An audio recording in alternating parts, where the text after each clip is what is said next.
What happened next changed everything. The day Margaret Chen discovered her husband of 18 years was leaving her for his 25-year-old assistant, she had no idea she was about to become one of the most sought-after divorce consultants in America, earning over $2 million annually. But first, she had to lose everything. If you think you know how this story ends, think again. Because what Margaret did with her rage, her heartbreak, and her half-empty bank account will blow your mind.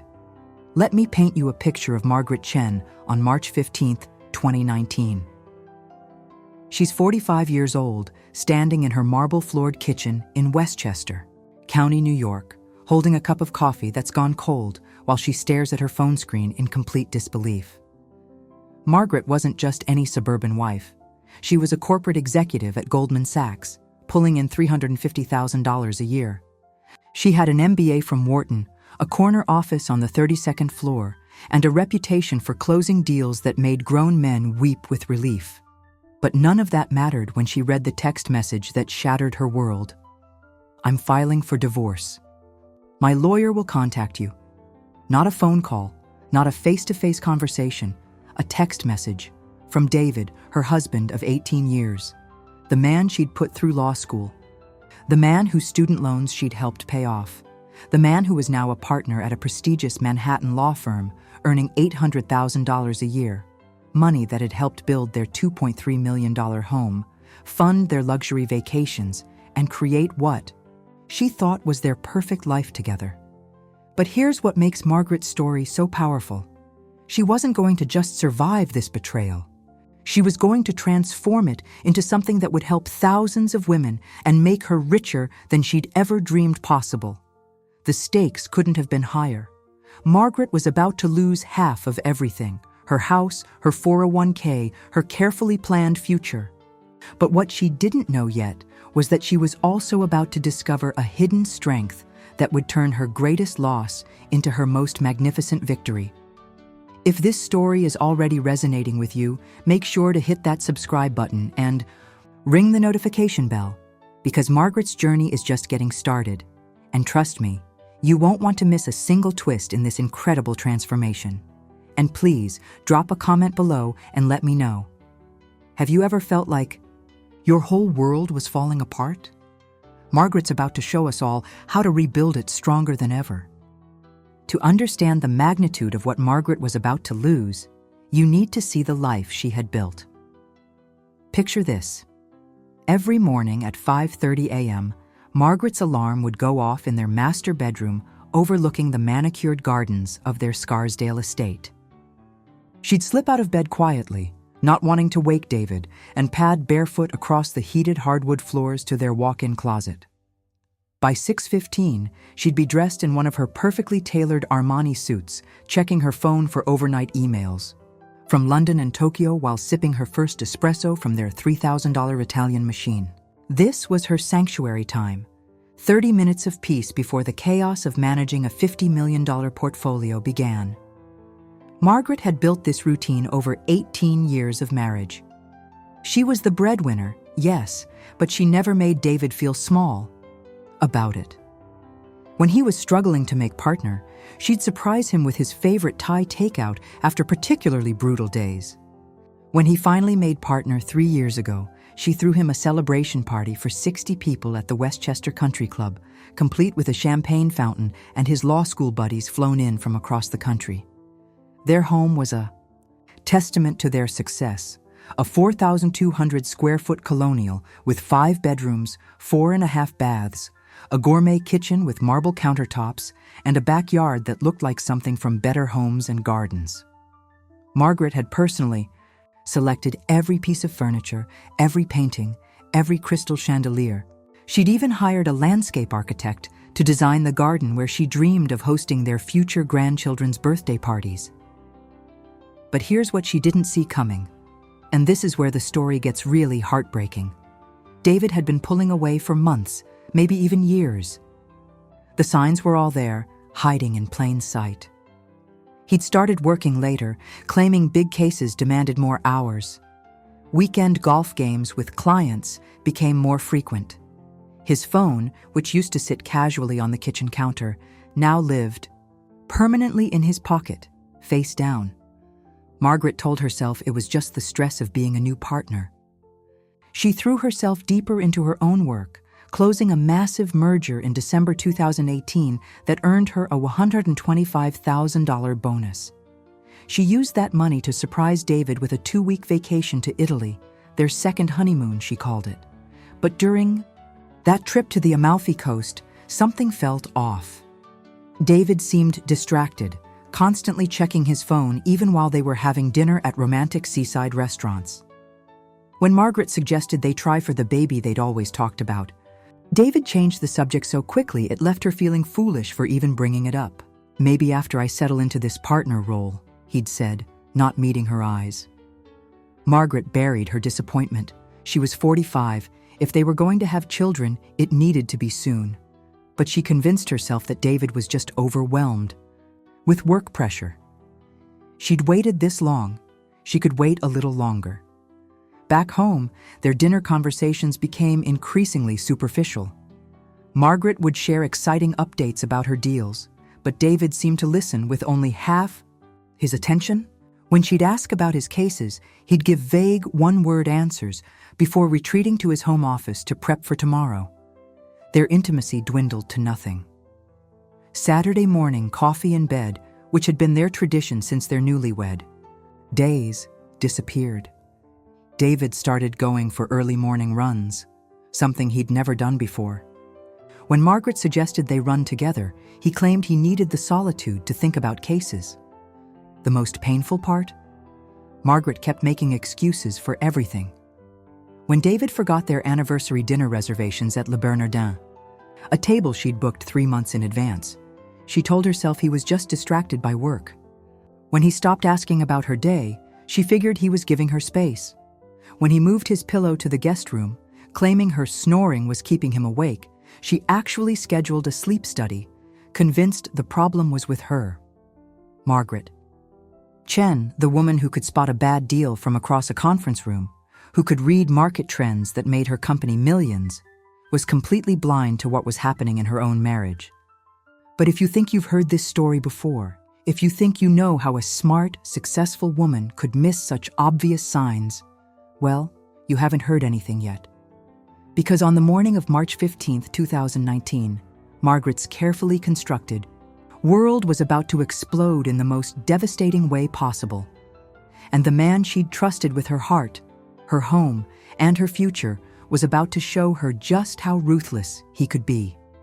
What happened next would test every ounce of strength Margaret thought she had. But it would also reveal a power she never knew. March 15, 2019 started like any other Friday. Margaret had just closed a $30 million deal for a tech startup acquisition, and she was feeling that familiar high of victory. She texted David at 2:47 p.m. "Big win today. Let's celebrate at Nobu tonight. My treat." The message delivered, but never showed as read. By 6:30 p.m., she was standing in their kitchen, still in her work clothes, when her phone buzzed. Finally, she thought. David's response. But it wasn't what she expected. "I'm filing for divorce. My lawyer will contact you." Margaret stared at the screen for a full minute, certain she was misreading it. This had to be some kind of mistake. Maybe David's phone had been hacked. Maybe it was meant for someone else. She called him immediately, straight to voicemail. She called his office. "Mr. Chen left early today," his secretary informed her. "He said he had a personal matter to attend to." That's when the second text arrived. "I've moved out. Don't try to contact me. All communication should go through legal counsel." Margaret's hands started shaking. She called again, and again, and again. Each call went straight to voicemail, as if David had blocked her number entirely. For the next 3 hours, Margaret sat in her kitchen, calling everyone who might know where David was. His law partners claimed they knew nothing. His golf buddies hadn't heard from him. Even his own sister in California seemed genuinely shocked when Margaret explained what was happening. "That can't be right," David's sister, Sarah, had said. "He was just telling me last month how lucky he was to have you." But if you think the text were the worst part of Margaret's day, You haven't heard anything yet." Unable to sleep, Margaret found herself in David's home office at 2 a.m. looking for any clue about what had gone wrong. She wasn't snooping, at least that's what she told herself. She was trying to understand. David had taken his laptop, but he'd left behind a stack of credit card statements that he usually handled. Margaret had never paid much attention to their joint finances beyond her own 401k contributions and their mortgage payments. David managed everything else, and she'd trusted him completely. Now, sitting under the harsh light of his desk lamp, Margaret discovered just how misplaced that trust had been. February, $3,200 at Tiffany & Co. January, $1,800 at La Perla Lingerie. December, $4,500 at the Plaza Hotel. November, $2,300 at a spa in the Hamptons. None of these purchases were for her. Margaret knew this because she kept meticulous records of her own jewelry and had never owned anything from La Perla. She'd never been to the Plaza for anything other than business meetings, and she hadn't been to a spa since their Italy trip. As she dug deeper into the statements, a pattern emerged. Expensive dinners at restaurants she'd never been to. Weekend trips to Vermont that she wasn't invited on. Charges at Victoria's Secret, Sephora, and boutique clothing stores in amounts that made Margaret's stomach turn. David had been funding an entire secret life. But the real punch to the gut came when she found a receipt that had fallen between the desk and the wall, probably dropped months ago and forgotten. It was from Cartier, dated 6 months earlier. A $12,000 diamond tennis bracelet, the same bracelet Margaret had admired in their catalog and mentioned wanting for their anniversary. "Maybe next year," David had said when she'd showed him the picture. "We should be more conservative with our spending." Now she knew where that bracelet had gone, and she had a pretty good idea who was wearing it. If Margaret thought the worst was behind her, she was devastatingly wrong. Monday morning, March 18th, she was sitting in her office trying to focus on work when her assistant knocked on her door. "There's a courier here with an urgent delivery," she said, looking concerned. The manila envelope contained papers that would make Margaret's blood run cold. David hadn't just filed for divorce. He'd filed for an emergency restraining order, claiming Margaret had been emotionally abusive and financially controlling throughout their marriage. The papers painted her as a manipulative workaholic who used money to control him and had threatened him when he tried to establish independence. None of it was true, but it was all legally filed and notarized. Worse still, David had frozen all their joint accounts that contained $180,000 in savings and held the automatic payments for their mortgage, utilities, and her car lease. Her personal checking account had enough to cover maybe 2 weeks of expenses. But here's where Margaret made her first critical mistake. And if you've ever been blindsided by betrayal, you'll understand exactly why she did what she did next. Panicked and humiliated, Margaret decided to handle things herself. After all, she was a smart, successful businesswoman. She'd negotiated million-dollar deals. How hard could a divorce be? Very hard, as it turned out. Margaret's first move was to hire the first divorce attorney she found online.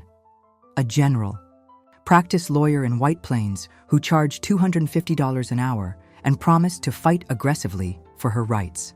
She should have noticed the red flag when his office was above a nail salon and his secretary was also his wife, but Margaret was in full panic mode. While her bargain basement lawyer was preparing her case, David struck again. Using his connections, at his prestigious law firm, David had hired Jonathan Walsh, one of Manhattan's most feared divorce attorneys, known for representing celebrity wives in messy, high-profile splits. Walsh's retainer alone was $75,000, and his hourly rate was $200.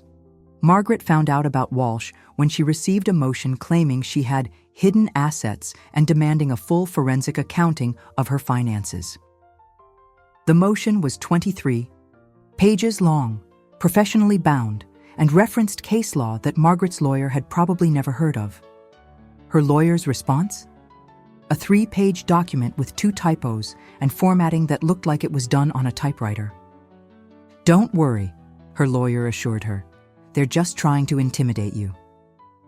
But Margaret was beginning to realize she'd brought a butter knife to a gunfight. 2 weeks into the legal battle, Margaret was having lunch with her friend Jennifer, trying to maintain some semblance of normalcy when Jennifer's expression suddenly changed. "Oh my God, Margaret," Jennifer whispered, looking over Margaret's shoulder. "Is that David?" Margaret turned around and saw her husband of 18 years sitting at a corner table in the same restaurant. He wasn't alone. The woman with him was young, probably mid-20s, with long blonde hair and the kind of effortless beauty that made Margaret suddenly aware of every line on her own face. She was wearing a white silk blouse that Margaret recognized as Hermes, and when she laughed at something David said, Margaret caught a glimpse of diamonds on her wrist. The tennis bracelet. Her tennis bracelet. "That's Emma Rodriguez," Jennifer said quietly. "She's David's new assistant.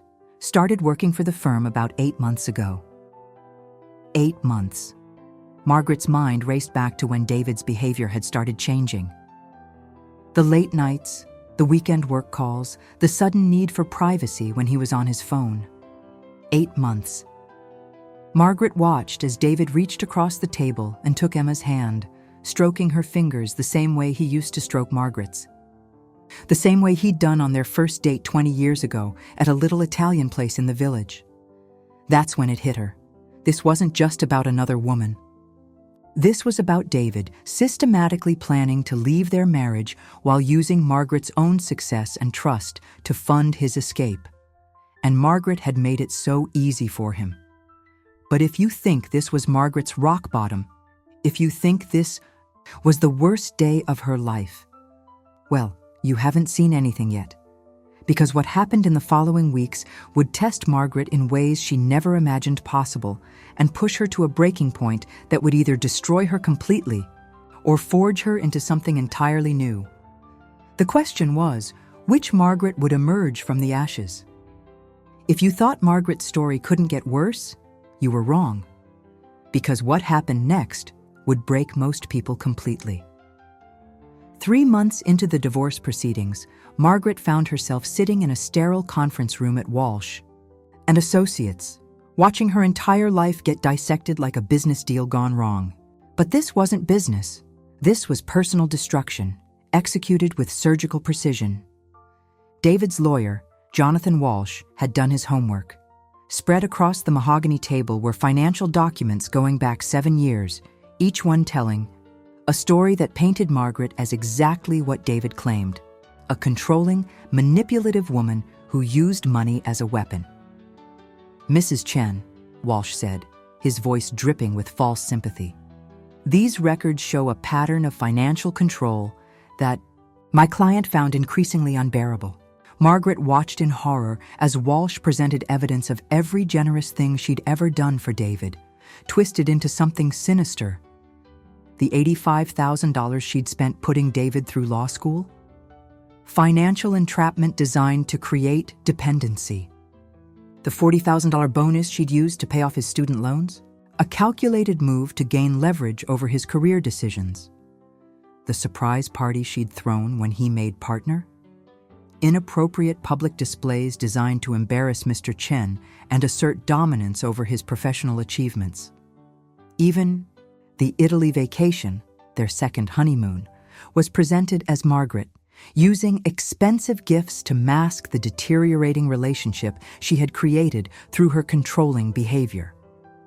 Margaret's bargain basement lawyer sat silent through most of the presentation, occasionally scribbling notes that probably said things like, "Object? And is this legal?" But the worst was yet to come. "Your Honor," Walsh continued, addressing the judge, "Mrs. Chen's financial abuse extends to her monopolization of retirement savings. While she contributed the maximum to her 401k each year, currently valued at $1.2 million, she discouraged my client from building his own retirement fund, claiming his salary was needed for current expenses." Margaret's mouth dropped open. That wasn't true at all. David had chosen to spend his salary on their lifestyle: the luxury cars, the country club membership, the expensive wine collection. She'd actually encouraged him multiple times to start his own retirement account. But here's the thing about divorce court. It's not about the truth. It's about what you can prove. And David had been very careful about what he could prove. The judge, a stern woman in her 60s who looked like she'd heard every sob story imaginable, wasn't impressed by Margaret's protests. "Mrs. Chen," Judge Patricia Williams said, "the financial records show a clear disparity in retirement savings. Regardless of intent, the result is that you accumulated substantial wealth while your husband did not. In the interest of equitable distribution, Mr. Chen is entitled to half of all marital assets, including your 401k. Half of everything." Margaret felt the room spinning. That 401k represented 18 years of maximum contributions. 18 years of compound growth. 18 years of sacrificing immediate pleasures for long-term security. She'd started contributing the moment she got her first job at Goldman Sachs, even when money was tight, even when David wanted to spend that money on a bigger apartment or a fancier vacation. $600,000. Gone. Just like that. But that wasn't even the most devastating part of that day. "Additionally," Walsh continued, "my client is requesting to maintain residence in the family home during the divorce proceedings, as Mrs. Chen's controlling behavior has created an unsafe emotional environment." Margaret's lawyer finally spoke up. "Your Honor, my client has been living in that house for 12 years. She chose every fixture, managed every renovation." "That's exactly the problem," Walsh interrupted smoothly. "Mrs. Chen's obsessive control over the domestic environment is part of the pattern of behavior that drove my client to seek this dissolution. He needs a safe space to recover from years of psychological manipulation." The judge granted David temporary residence in the house, Margaret's house, the house where she'd planned to raise children, the house where she'd hosted dinner parties for David's colleagues, the house where she'd dreamed of growing old with the man who was now systematically destroying her life. She had 48 hours to pack her belongings and find somewhere else to live. That night, Margaret sat in the guest bedroom of her friend Jennifer's condo in Stamford, surrounded by garbage bags full of her hastily packed clothes, crying harder than she'd cried since her mother's funeral. She'd lost her husband, her house, half her life savings, and her faith in the legal system, all in the span of one afternoon. But if you think that was Margaret's rock bottom, you're wrong, because the universe wasn't done testing her yet. 2 weeks later, Margaret was called into her boss's office at Goldman Sachs. Richard Morrison had been her mentor for 8 years, the man who'd promoted her to vice president, the man who'd trusted her with the firm's biggest clients. "Margaret," he said, not making eye contact, "we need to talk about your situation." Her situation. As if her divorce was a spreadsheet error that needed correcting. "The firm has received some inquiries about your conduct," Richard continued. "Nothing official, you understand, but David's law firm represents several of our clients, and there are concerns about potential conflicts of interest." Margaret's blood went cold.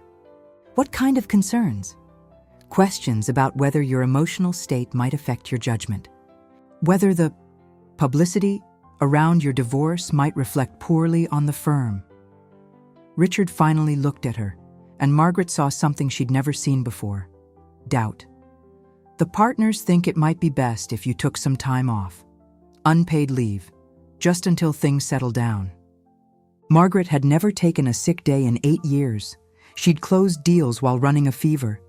She'd flown to London for client meetings the day after her father's heart attack. She'd built her entire identity around being indispensable to Goldman Sachs. Now they were asking her to disappear. "For how long?" she managed to ask. "Indefinitely." That's when Margaret realized the full scope of David's strategy. He wasn't just taking half her assets, he was destroying her ability to rebuild. His law firm's client relationships were creating professional contamination that made her radioactive in her own industry. Without her Goldman Sachs salary, without access to her house, without half her life savings, Margaret was facing a future that looked nothing like the one she'd planned. 3 days later, Margaret found herself at 2 a.m. in a 24-hour diner in Queens, eating cold eggs and stale toast that she couldn't really afford, wondering how her life had fallen apart so completely. The woman in the booth across from her was crying softly into her coffee. Margaret recognized the look. The same hollow-eyed devastation she saw in her own mirror every morning. The woman was probably in her 30s, wearing a wedding ring. She kept twisting nervously around her finger. Margaret couldn't help herself. "Are you okay?" The woman looked up, startled. "Oh, I'm sorry. I didn't mean to disturb anyone. My lawyer says I should take the settlement my husband is offering, but it's so unfair. He cheated on me with my best friend, and now he gets to keep the house because it's in his name, and I get almost nothing because I gave up my career to raise our kids, and the legal fees are eating everything else." The woman's story spilled out in a rush of pain and frustration that sounded achingly familiar. Different details, same devastation, different man, same systematic destruction. "What's your lawyer telling you?" Margaret asked. "That I should be grateful for what I can get. That fighting will just cost more money I don't have. That I should think about my children and not drag this out." The woman laughed bitterly. "Easy for him to say. He'll go home to his nice house after this. I'll be starting over at 35 with 2 kids and no career." Margaret stared at this stranger's pain and suddenly saw the truth that would change everything. She wasn't alone. There were thousands of women sitting in diners at 2 a.m. crying over cold coffee getting destroyed by a legal system that protected the person with the better lawyer, not the person who was right.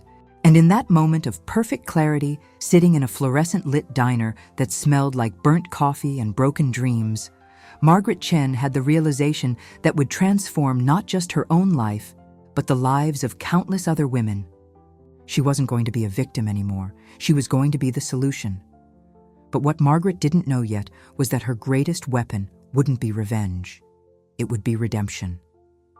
And the skills that had made her successful in corporate America were about to make her unstoppable in a completely different arena. The woman who lost everything was about to become the woman who helped others keep what was rightfully theirs.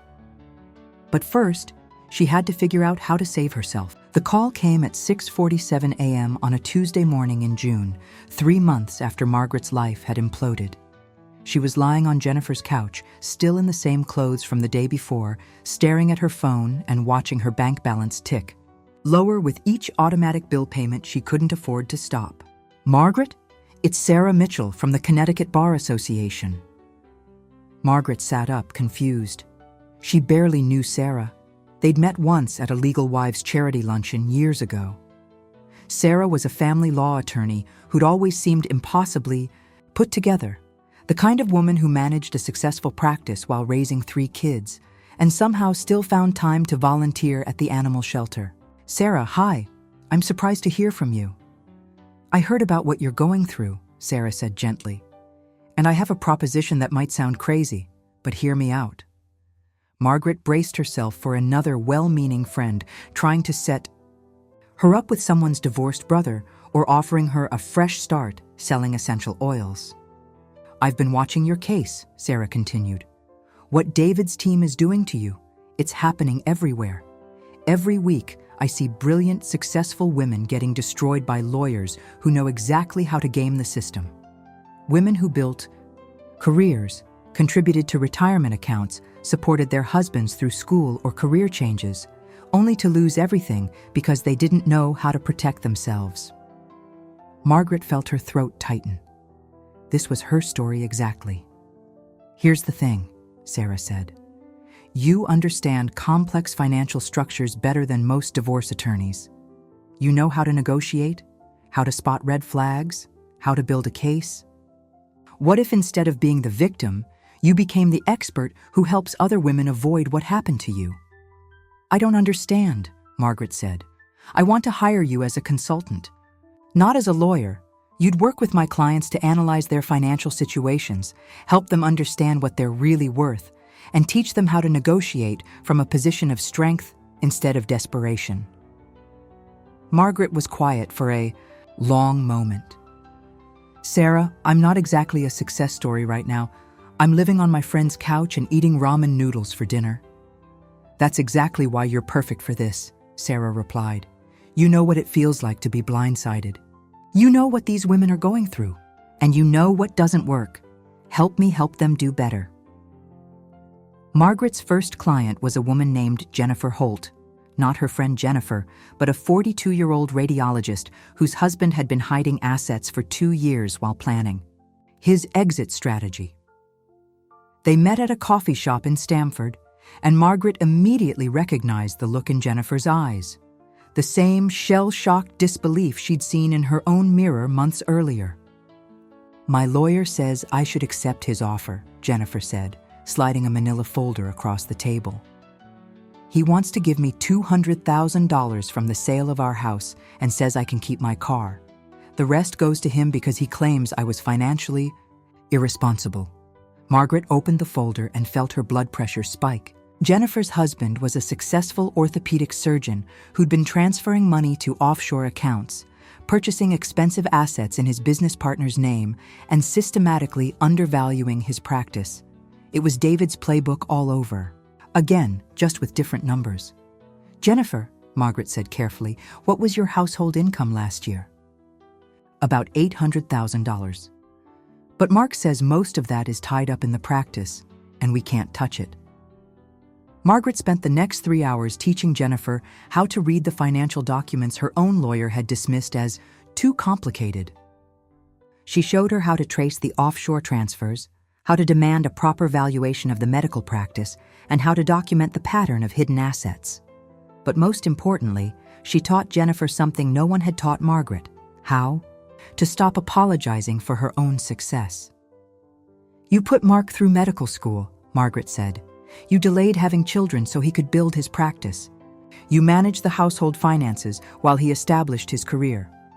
That makes you a partner in his success, not a burden he needs to escape from. 3 weeks later, Jennifer called Margaret crying, but this time they were tears of relief. We got it, Jennifer sobbed into the phone. All of it, the offshore accounts, the hidden partnership interests, everything. My new lawyer says your financial analysis was so thorough that Mark's team couldn't argue with any of it. I'm getting $1.2 million instead of $200,000. That was the moment Margaret realized she'd found her calling. Word spread quickly in the way that good news spreads among women who've been burned. Quietly, carefully, but with desperate urgency. Sarah Mitchell started referring more clients. Those clients referred their friends. Margaret found herself driving all over Connecticut and Westchester County, meeting women in coffee shops, their kitchens, anywhere they felt safe to talk about the financial devastation they were facing. Each case taught her something new about how the system could be gamed, and more importantly, how to fight back. There was Linda, the marketing executive whose husband had convinced her to quit her job to raise their twins, then used her employment gap to argue she deserved minimal support. Margaret helped Linda document the career sacrifices she'd made and calculate the lifetime earning potential she'd given up. Settlement: $3.2 million instead of the $50,000 originally offered. There was Patricia, the tech entrepreneur whose husband claimed her startup was worthless because it wasn't profitable yet. Margaret brought in forensic accountants who proved the company's intellectual property was worth $8 million. Settlement: Patricia kept full ownership of her company plus $2 million in cash. There was Maria, the teacher whose police officer husband had been hiding overtime payments and side income for years. Margaret helped her trace every paycheck and proved he'd been underreporting his income by 40%. Settlement: Patricia got full custody of their children plus $400,000 in back support. With each victory, Margaret felt something she hadn't experienced since her Goldman Sachs days: the thrill of winning. But this was different. This wasn't about making rich people richer. This was about justice. By September, Margaret was working with 12 active clients and had a waiting list of women who'd heard about her through word of mouth. She was charging $250 an hour for financial analysis and case preparation. Less than most lawyers, but enough to finally move out of Jennifer's guest room and into a small apartment in Norwalk. But Margaret wasn't thinking small anymore. She was thinking about systems.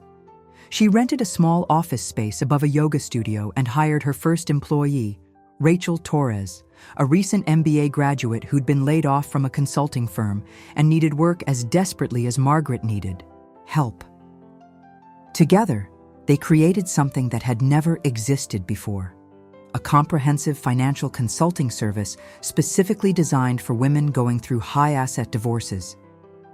Margaret's process was methodical and thorough. Step 1. Complete. Financial audit. Every account, every asset, every debt, going back 5 years. Step 2. Hidden asset investigation.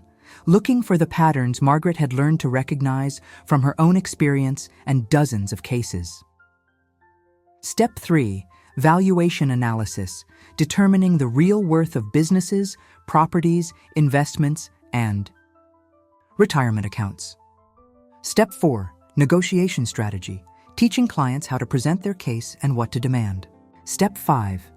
Legal team coordination. Working with attorneys to ensure they had everything they needed to win.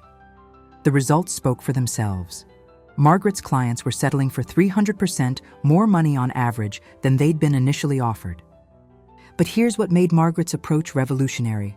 She wasn't just helping women get money. She was teaching them to understand money, to stop being afraid of financial documents, to recognize their own worth and fight for it. Most divorce attorneys treat financial analysis like it's rocket science, Margaret explained to a new client. They use complexity to justify their fees and keep you dependent on them. But you're smarter than you think. You just need someone to translate the jargon and show you what to look for. In November, Margaret got a call that made her heart race. Margaret, it's Jonathan Walsh, David's lawyer, the man who'd systematically destroyed her life in that conference room 8 months earlier. I have a client, Walsh continued, his voice lacking its usual arrogance. High net worth divorce, very complex financial structure. My client's wife has retained your services. My forensic accountants are telling me we have a problem. Margaret smiled, the first genuine smile she'd felt in almost a year. What kind of problem, Jonathan? The kind where my client might be looking at paying significantly more than we initially calculated. I was wondering if you might be interested in a consulting role on our side. Help us understand what we're missing. Margaret's first instinct was to laugh. Her second was to hang up. But her third instinct, the one she went with, was pure business savvy. My rate is $500 an hour, she said. 50-hour minimum commitment. Payment in advance. There was a long pause. $500 an hour? Margaret, that's more than most senior partners charge. That's because most senior partners don't know what I know, Margaret replied. Take it or leave it. Walsh took it. By the end of November, Margaret was working both sides of high-asset divorces, helping wives protect their interests and helping opposing counsel understand the real financial picture when they were facing one of her clients. Her reputation for thorough, unshakable financial analysis was making her indispensable to lawyers across the tri-state area. Her monthly income had grown from $0 to $45,000. But Margaret wasn't satisfied with just personal success anymore. She was building something bigger, something that would ensure no woman would ever have to sit in a fluorescent-lit diner at 2 a.m. crying over how the system had failed her. She was creating a new system, one where knowledge was power, and power was accessible to anyone smart enough to fight for it. And if you think Margaret's transformation was complete, if you think she'd found her happy ending, well, you haven't seen anything yet. Because what Margaret built next would make her not just successful, but legendary. 2 years after that devastating text message, Margaret Chen stood in the floor-to-ceiling windows of her corner office on the 45th floor of a Manhattan skyscraper, looking out at the same city where David had once tried to destroy her. But this wasn't the same woman who'd cried in that Queen's diner. This was Margaret Chen, founder and CEO of Equitable Assets Consulting, the most sought-after divorce financial consulting firm in the Northeast. The numbers spoke for themselves, and they were staggering. In 24 months, Margaret had built a team of 27 specialists, forensic accountants, business valuators, real estate appraisers, and financial analysts. Her firm had handled 347 high-asset divorce cases with an average settlement increase of 340% for their clients. They'd recovered over $180 million in hidden or undervalued assets that would have otherwise been lost. But here's what made Margaret's success truly extraordinary. She hadn't just built a business, she'd built a movement. By March 2021, Margaret's waiting list had grown to 127 women. The demand was so intense that she was turning away 2 potential clients for everyone she could accept. That's when she made the decision that would transform her from successful entrepreneur to industry legend.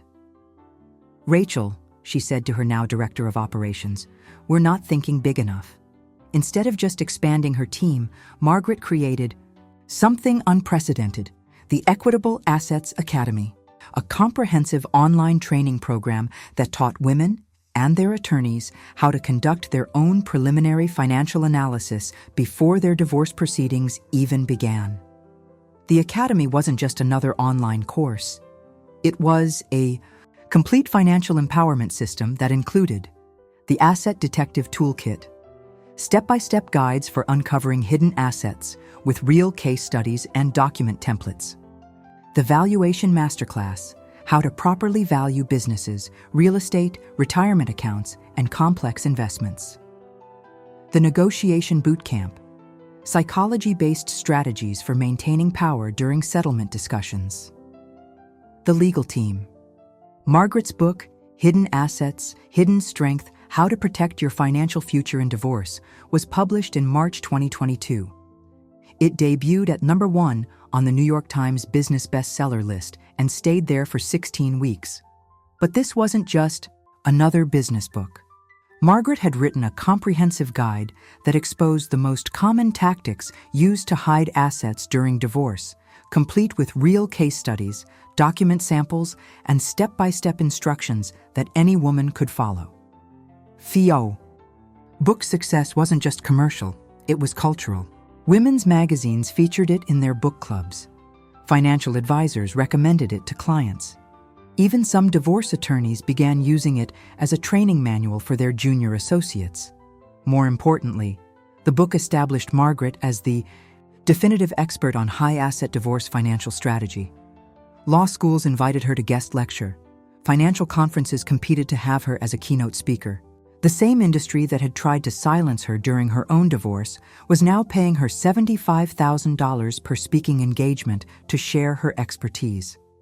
By 2023, Margaret's influence had grown so substantial that she was single-handedly changing how divorces were litigated across the country. Lawyers who'd built careers on keeping women in the dark about their own financial worth suddenly found themselves facing clients who arrived at initial consultations with detailed asset analyses and clear negotiation strategies. Jonathan Walsh, David's former lawyer, was among those struggling to adapt to the new reality Margaret had created. "It's like they're all reading from the same playbook," Walsh complained to a colleague, not knowing that Margaret's Academy had indeed given thousands of women exactly that, a playbook for protecting themselves. The old tactics simply didn't work anymore. Claiming business valuations were too complex for wives to understand became impossible when those wives arrived with detailed comparability analyses. Hiding assets in shell companies became pointless when women knew exactly where to look and how to trace the money trails. Margaret had democratized the knowledge that had previously been available only to forensic accountants and expensive legal teams. But perhaps the sweetest victory came in April 2023 when Margaret received a call from her former Goldman Sachs boss, Richard Morrison. "Margaret," he said, his voice carrying the tone of someone making a very important request, "I know we didn't part under the best circumstances, but I have a situation where I could really use your expertise." Richard's own divorce was turning messy, and his wife had hired one of Margaret's academy graduates. He was facing the same kind of comprehensive financial analysis that Margaret had wished she'd had during her own proceedings. "I'll pay whatever your rate is," Richard continued. "I just need someone who understands complex financial structures and can help my legal team prepare for what we're facing."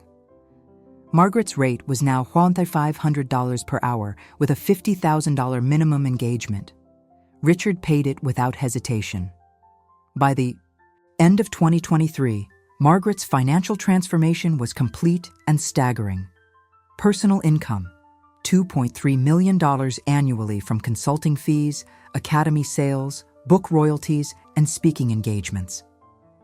Business valuation, Equitable Assets Consulting was valued at $8.2 million, with acquisition offers from major financial services companies.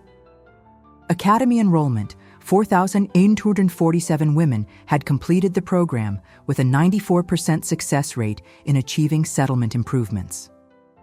Client success rate, 100% of Margaret's direct consulting clients had achieved settlements that exceeded their original offers, with an average improvement of 380%. Industry impact, over 200 divorce attorneys across 15 states had hired Margaret's firm for complex cases. Media influence. Margaret's book had sold 127,000 copies, and her TED Talk on financial empowerment had been viewed 2.1 million times. But here's what made Margaret's success even more satisfying. She wasn't just richer than she'd ever been. She was richer than David and Emma combined. The final piece of Margaret's transformation came in December 2023 when she was invited to speak at the annual conference of the American Bar Association, the same organization where David was still trying to build his reputation as a family law expert.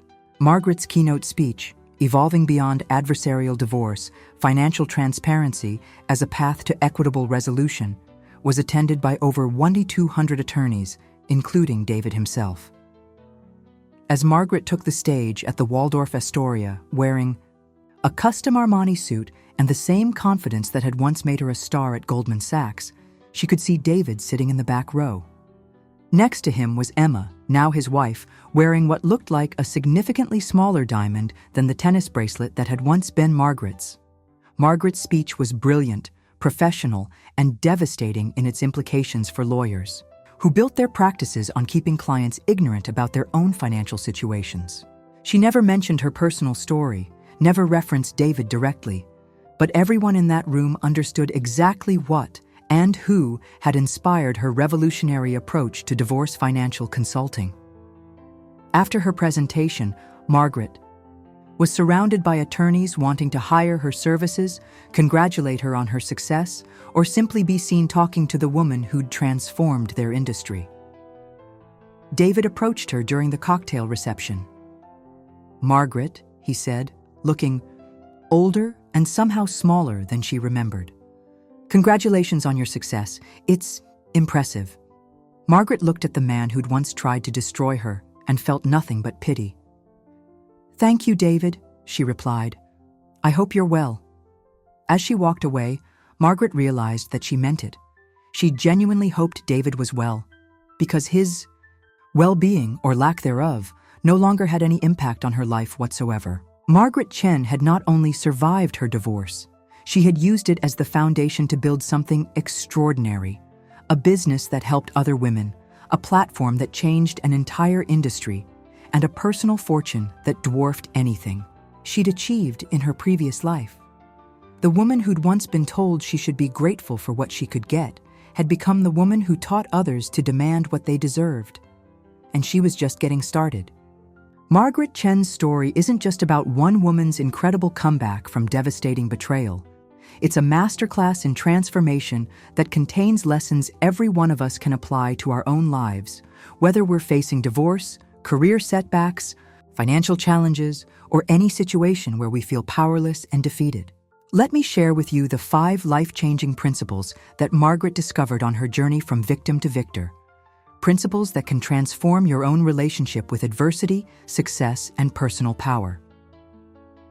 The most profound lesson from Margaret's story is this: the skills you need to rebuild your life are often buried in the rubble of what broke you. Margaret didn't become successful despite her divorce. She became successful because of what her divorce taught her. Every humiliation, every financial document she didn't understand, every legal maneuver that blindsided her became research for the business that would make her millions. Think about your own life for a moment. What challenge are you facing right now that feels overwhelming? What knowledge are you being forced to acquire that you never wanted to learn? What problem are you solving that keeps you awake at night? That's not just your burden, that's your expertise in development. Margaret realized that thousands of other women were facing the exact same financial devastation she'd experienced. Her pain had given her a PhD in a problem that desperately needed solving. Your current struggle is doing the same thing for you, even if you can't see it yet. The question isn't, why is this happening to me? The question is, what is this teaching me that I can use to help others? One of the most remarkable aspects of Margaret's transformation was how she systematized her approach to helping clients. She didn't rely on inspiration or motivation. She built repeatable processes that worked regardless of how anyone felt on any given day. Margaret's 5-step financial consulting process wasn't just effective because it was thorough. It was effective because it gave overwhelmed, emotional women a clear roadmap to follow when they couldn't think straight. This is crucial for your own success. Whatever challenge you're facing, you need to build systems that work even when you don't feel strong, confident, or motivated. Margaret created checklists, templates, and step-by-step guides because she knew that women in crisis needed structure more than they needed sympathy. She understood that empowerment comes from knowledge and action, not from feelings and hope. In your own life, stop waiting to feel ready, confident, or inspired. Start building systems that move you forward regardless of your emotional state. Create daily routines that build your skills. Develop processes that generate income. Design habits that improve your situation incrementally, even when progress feels invisible. Systems create freedom. Emotions create dependency. Perhaps the most powerful shift in Margaret's mindset was learning to separate her inherent worth from what others were willing to pay for her services. When Jonathan Walsh balked at her $500 per hour rate, Margaret didn't lower her price or apologize for her value. She simply said, "Take it or leave it." That confidence didn't come from arrogance. It came from knowing exactly what she brought to the table and being willing to walk away from people who didn't value it. This lesson applies far beyond business negotiations. In relationships, career discussions, family dynamics, and every area of life where you interact with others, you must know your non-negotiable worth and refuse to compromise it for anyone's comfort. Margaret learned that when you apologize for your success, you give others permission to diminish it. When you negotiate your value downward, you teach people that your worth is flexible based on their budget or convenience. Your skills, experience, knowledge, and character have inherent value that exists independently of whether others recognize it. Your job isn't to convince people of your worth, it's to find the people who already understand it and work with them. Set your standards based on your value, not on other people's limitations. Margaret could have spent her energy trying to destroy David personally. She could have focused on exposing his affair, embarrassing him professionally, or making his life miserable. Instead, she chose something far more powerful. She became so successful that his opinion of her became irrelevant. The most devastating thing you can do to someone who tried to diminish you is to become undeniably excellent at something that matters. Margaret's success wasn't about proving David wrong. It was about building something so significant that his approval or disapproval became meaningless background noise. She didn't win by making him lose. She won by playing a completely different game where he wasn't even a player. This is the difference between revenge and transformation. Revenge keeps you emotionally tied to the person who hurt you.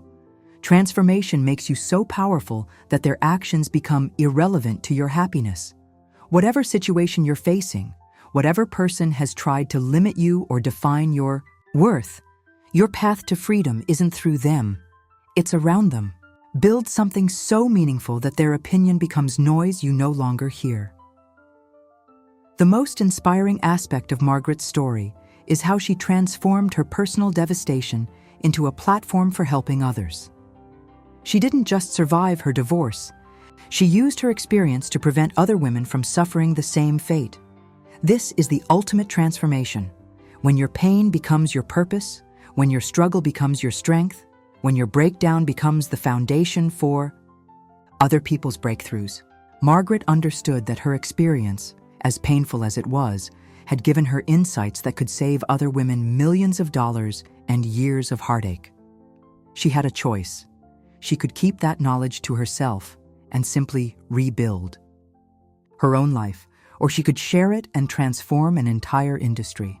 She chose transformation over just recovery, and that choice made all the difference. In your own life, consider this. What have you learned from your struggles that could help someone else avoid the same pain? What expertise have you developed through adversity that could benefit others? What platform could you build on the foundation of your most difficult experiences? Your greatest suffering often contains the seeds of your most meaningful contribution to the world. If Margaret's story has inspired you to look at your own challenges differently, here's a practical blueprint you can follow. Phase 1. Document. You're learning.